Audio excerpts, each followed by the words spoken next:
Wow.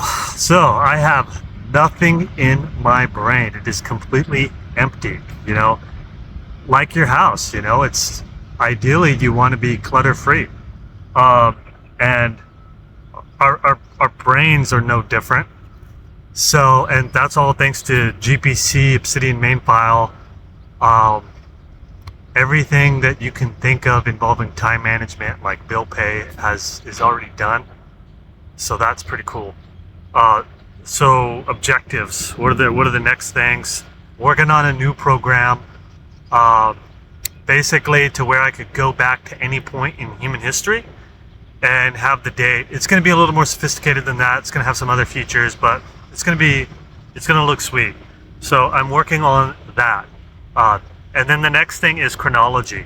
So like imagine the Tongans invaded Samoa in 950 AD. Okay, so that was probably the most important event in Samoan history and Tongan history. And let me explain why. Basically, their history is oral. They don't have a written language. So they orally say their entire history, what happened, going back into the BC even.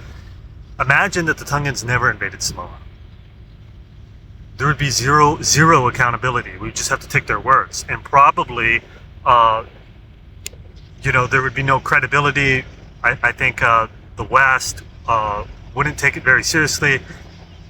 But since that did happen, since the Tongans say, oh, well, we invaded this island at this point in our time, and the Samoans are like, well, we got invaded at this time, and you cross-reference it and find out that both are very accurate, then you could be like, oh, well, their whole history is real. Like what they're saying is actually true. So that's what I call a cross-reference point.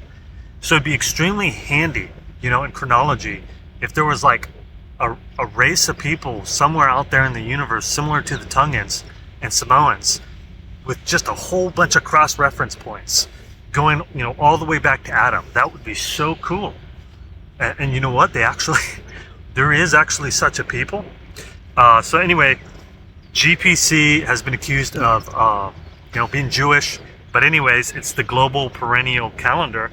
So that's what I'm doing right now is chronology and cataloging those cross-reference points and putting it out there so people can see it. And so maintaining academic integrity. So anyway, so chronology, and then that program that I'm working on is I can't think of anything else. Once I'm done with those two things, I will be done. So I enjoy it anyways.